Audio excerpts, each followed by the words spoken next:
Lainnya, tim Ditreskrimum Polda Jawa Timur menangkap 7 orang yang diduga mengaku sebagai mahaguru dari pimpinan Padepokan Dimas Kanjeng Taat Pribadi. Dari pemeriksaan awal, ketujuh orang tersebut ternyata tak memiliki latar belakang agama, melainkan hanyalah pengangguran dan gelandangan di Jakarta.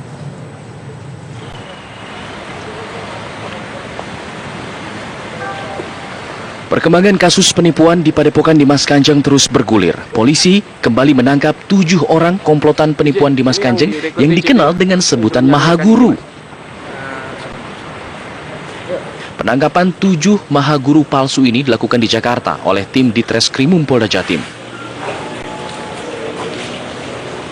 Ketujuh orang ini berperan sebagai guru besar Padepokan guna mengelabui para pengikut Dimas Kanjeng agar tertarik bergabung dan menyetorkan uang. Ironisnya, ketujuh mahaguru palsu ini ternyata tidak memiliki latar belakang agama sama sekali. Mereka ternyata hanyalah orang-orang tua pengangguran, bahkan gelandangan dari Jakarta. Ya, untuk sementara ini dari 7 ini ya, 7 yang kita amankan ini sedang kita periksa. Jadi dan saat kegiatan di sana, di setiap istighosah maupun di kegiatan di Makassar dan Probolinggo, ya dia direkayasa sebagai mahaguru, ya sebagai mahaguru. Latar belakang mereka sendiri itu sebenarnya apa? Dan sebenarnya juga 7 orang ini yang kita tangkap ini, yang kita amankan ini adalah sebagai gelandangan ada, sebagai yang tidak kerja ada, dan rata-rata semuanya tinggal di rumah petak di Jakarta. Dalam perannya, ketujuh orang ini hadir dalam berbagai acara seminar dan istighosah di berbagai daerah sebagai tokoh spiritual dari taat pribadi. Mereka dibayar antara 2 juta hingga 15 juta rupiah untuk sekali tampil. Ketujuh orang mahaguru kini masih diperiksa sebagai saksi kasus penipuan Padepokan Dimas Kanjeng.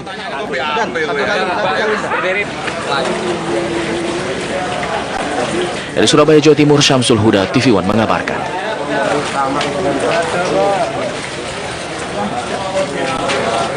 Para mahaguru palsu dari Padepokan Dimas Kanjeng mengaku tidak mengetahui secara pasti tugas mereka setiap diundang taat pribadi. Mereka mengaku hanya diminta menemani taat pribadi dengan bayaran 1 hingga 2 juta rupiah untuk setiap 1 jam acara. Dan berikut adalah pengakuan beberapa di antara mereka. Sampai ajak ritual atau gimana gitu? Ritual apa atau ritual apa pernah? Nggak ada apa-apa lagi. Cuma disuruh baca doa udah. Pak Karim, Pernah diajak ke Makassar? Pernah diajak Makassar? Udah 1 kali. Dikasih berapa juta? Masa 4 orang. 4 orang, 4 juta berarti? 4 juta. Satu-satu gitu ya? Iya. Ini kayak jubah-jubah disediakan sama Dimas Kanjeng? Bisa buat sendiri. Oh, sampai buat sendiri? Sananya katanya harus pakai jubah hitam. Jubah hitam. Sediakan sendiri. Pak Marno, sudah sering diajak Dimas Kanjeng sudah berapa kali ya Pak? Kurang lebih 6 kali ya? Untuk setiap kali diundang dapat duit berapa? Paling gede 5 juta ya? 2 juta ya? Terus waktu diundang disuruh ngapain sama Dimas Kanjeng? Ya, karena ada koordinatornya, nggak suruh ngapa-ngapain gitu. Dia suruh duduk-duduk aja gitu. Disuruh doa atau gimana untuk meyakinkan pengikutnya? Enggak ya? Enggak. Terus profesi pekerjaan Pak Marno sendiri apa sehari-hari? Di bengkel Pak ya? Pertama kali ditawarin gimana? Waktu pertama kali ditawarin untuk ikut Dimas Kanjeng gimana? Jadi ajakannya masih tetangga. Ngajaknya gimana Pak? Ngajaknya waktu itu? Jalan-jalan aja, kita main-main. Selama ini 6 kali itu sudah keliling kemana aja Pak? Enggak, kebanyakan sih di Probolinggo. Di Probolinggo ya? Di situ kan kayak ada seminar gitu Pak ya? Ya kurang tahu dah, karena acaranya kita nggak tahu ya. Cuma hadirnya kadang-kadang terakhir, paling 1 jam kita udah. Tugasnya apa aja Pak kalau disuruh sama taat itu? Udah kita udah kandeng datang, kita mendampingi di belakang, duduk sampingnya udah begitu aja. Berapa kali Pak? Antara 3 kali 4 kali lah. Sekali tampil dikasih berapa biasanya? Ada yang 2 juta, ada sekitar, ada orang setengah. Selama ini di kota mana aja Pak? Ini sekitar Jawa Timur, ke Makassar. Sekali ya. Kalau pekerjaan Bapak sehari-hari apa ini Pak? Kapir. Hah? Layangan saya. Oh, aslinya mana Pak? Ya, Jakarta. Jakarta ya. Artinya belum pengangguran lah ini Pak ya, berarti Pak ya. Saya layangan, sapir. Tapi nggak tahu Pak ya kalau kegiatan Pak Taat ini Nggak mau, kalau tahu ya mau. Waktu lagi kan kita suruh ini damin kiai.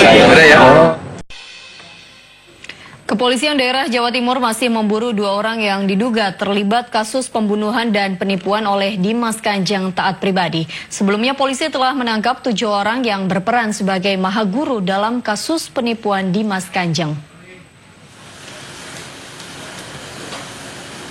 Kapolda Jawa Timur Irjen Polisi Anton Setiadi menyatakan polisi saat ini tengah mengejar 2 orang yang diduga terkait dengan Dimas Kanjeng.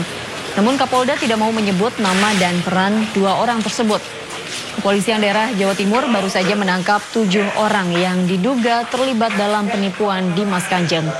Ke-7 orang ini diketahui berpura-pura berperan sebagai mahaguru untuk mengelabui para korbannya. Hasil penyidikan ya, ini kita dari kasus pembunuhan sudah mulai sidang. Sedangkan untuk yang lain masih dalam penyidikan, dan insya Allah segera semoga kita tuntas solusi. Ada yang masih dalam proses perburuan? Ada 1-2 yang masih DPO. Penyidik di Treskrimum Polda Jawa Timur berhasil menangkap 7 mahaguru Dimas Kanjeng taat pribadi. 7 mahaguru palsu ini menjadi figur guru besar Dimas Kanjeng untuk memperdayai korbannya hingga mau menjadi pengikut dan menyetorkan uang mahar.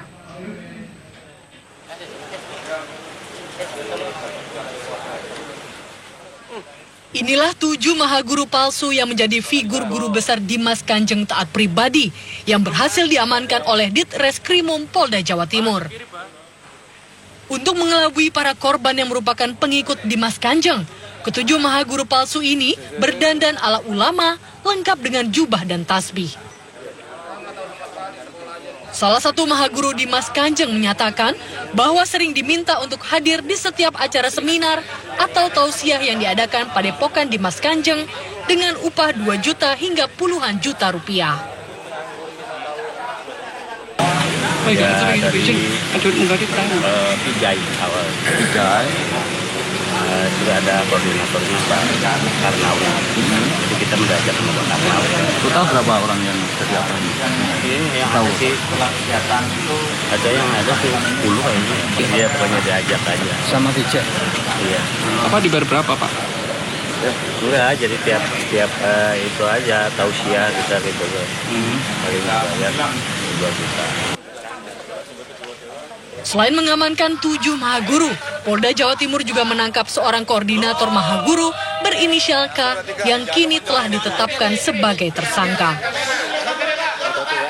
Penangkapan 7 mahaguru beserta koordinatornya ini merupakan hasil dari pemeriksaan tersangka Vijay. Dalam kasus penipuan penggandaan uang, Vijay berperan untuk merekayasa seluruh kegiatan seminar dan tausiah Dimas Kanjeng taat pribadi. Dari Surabaya, Jawa Timur, Hari Tambayong, MNC Media, melaporkan. Ada kasus penipuan dan penggandaan uang, tapi kalau bicara mengenai kasus penipuan Dimas Kanjeng ini kan terus bergulir ya Akbar. Masih bergulir. Betul, hingga pagi tadi polisi bahkan telah menyita 12 jubah yang diduga digunakan oleh Dimas Kanjeng taat pribadi saat melakukan penipuan penggandaan uang. Polisi juga tengah memeriksa seorang penjahit yang diduga terlibat dalam merancang dan membuat jubah. Jumlah jubah sitaan ini bertambah menjadi 3 buah dari pekan sebelumnya. Semuanya disita dari kediaman utama Dimas Kanjeng taat pribadi di lingkungan Padepokan. Seluruh jubah, bentuk dan ukurannya sama, hanya berbeda warna atau motifnya. Polisi juga telah memeriksa penjahit jubah berinisial D sebagai saksi. Pasalnya tersangka Dimas Kanjeng taat pribadi mengklaim bahwa bisa menggandakan uang secara goib Padahal ia mengeluarkan uang dari 2 kantong di balik jubah jahitan yang dapat menampung uang tunai ratusan juta rupiah. Polisi menduga ada pihak lain selain penjahit yang berperan dalam merancang dan membuat jubah Dimas Kanjeng. Saudara, kemarin polisi telah menangkap 7 orang yang disebut sebagai Mahaguru Padepokan Dimas Kanjeng. Ke-7 orang ini ditangkap tim Reserse Kriminal Umum Polda Jawa Timur di sejumlah tempat di Jakarta. Mereka direkrut oleh tersangka SP Ramanathan alias Vijay atas perintah taat pribadi. Mereka dijadikan figur guru palsu untuk melancarkan penipuan terhadap pengikut Padepokan. Ke-7 Mahaguru yang ditangkap di Jakarta ini selanjutnya diterbangkan ke Surabaya untuk diperiksa kembali. Dan sebenarnya juga 7 orang ini yang kita tangkap ini, yang kita amankan ini adalah sebagai gelandangan ada, sebagai yang tidak kerja ada, dan rata-rata semuanya tinggal di rumah petak di Jakarta, di rumah petak ya di situ yang tidak ada kerjaan. Artinya asal comot dari VC itu Pak? Ya ada koordinatornya. Jadi nanti misalnya dari tersangka taat pribadi itu meminta kejadian apa gitu. Nanti dia akan memposisikan skenario kepada tersangka VJ ini. Kemudian tersangka VJ ini kemudian akan menelpon koordinator, tolong carikan orang seperti ini. Kemudian dilengkapilah dengan beberapa atribut dan pakaian sehingga biar semua pengikut yang didatangi nanti akan percaya. Berarti bukan hanya taat pribadi saja yang diperiksa, tapi juga orang-orang yang memiliki keterkaitan dengan kasus ini. Tapi penjahit dan juga tadi Mahaguru palsu ya. Nah, untuk selanjutnya kita akan tanyakan lebih lengkapnya dengan jurnalis Kompas TV di Probolinggo, ada Babul Arifani yang akan melaporkan secara langsung untuk Anda melalui sambungan Skype. Babul, ini hari ini ada 12 jubah yang akan diperiksa. Ini konteksnya apa diperiksa, karena memang diduga digunakan atau bentuknya seperti apa, dan bagaimana dengan penjahitnya dalam tanda kutip yang katanya memang dipesan khusus oleh taat pribadi? Ya, Akbari, Nitya dan juga saudara, selamat siang. Memang Kepolisian Resort Probolinggo Jawa Timur telah menyita 12 jubah yang diduga merupakan alat dari Dimas Kanjeng taat pribadi dalam melakukan aksi penipuan uang.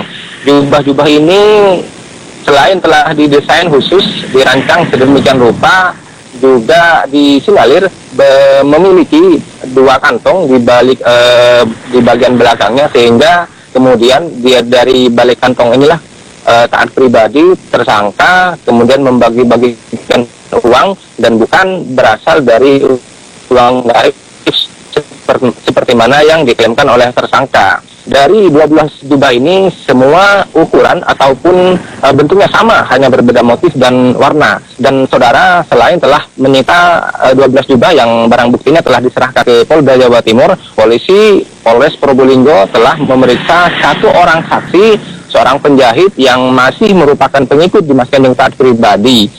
Meski telah diperiksa dan menjalani pemeriksaan sejak sepekan lalu, namun saat statusnya masih sebatas saksi dan belum ditingkatkan sebagai tersangka. Saksi penjahit ini diketahui berjenis kelamin perempuan dan berasal dari desa sekitar Kecamatan Gading, atau hanya berjarak beberapa kilometer saja dari kediaman utama Dimas Kanjeng taat pribadi di desa Gading Wetan, Kecamatan Gading, Kabupaten Probolinggo. 12 jubah diakui oleh saksi ini merupakan rancangannya, dan dia kemudian membeberkan di mana jubah-jubah ini biasa dikenakan dan berapa lama jubah ini digunakan oleh Dimas Kanjeng taat pribadi. Untuk lebih jelasnya berikut penjelasan dari Kapolres Probolinggo, Ajun Komisaris Besar Polisi Arman Asmara Sarifuddin. Itu dari total semuanya itu dari satu penjahit itu atau macam-macam penjahit? Sementara yang kita dapatkan baru satu ya, dengan modus yang sama, ada kantong atau gimana? Sama semua. Statusnya gimana? Sebentar saksi.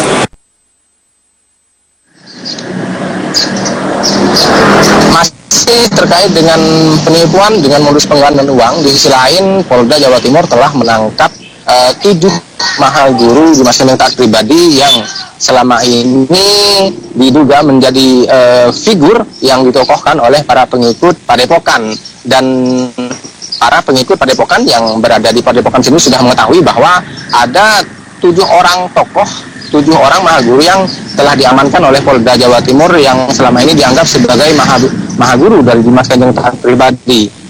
Beragam respon sempat diceritakan oleh pengikut Padepokan terkait dengan penangkapan ini. Namun rata-rata mereka mengaku tidak mengenal dengan 7 mahaguru yang telah ditangkap oleh kepolisian. Hanya saja mereka mengakui bahwa guru-guru ini tidak memiliki keahlian dan bukan orang yang biasa mereka kunjungi atau biasa datang ke Padepokan. Akbari. Babul Arifani melaporkan langsung dari Probolinggo, saudara, ini mengenai kelanjutan dari pemeriksaan kasus dugaan penipuan oleh taat pribadi. Ada 12 jubah yang diperiksa termasuk penjahitnya.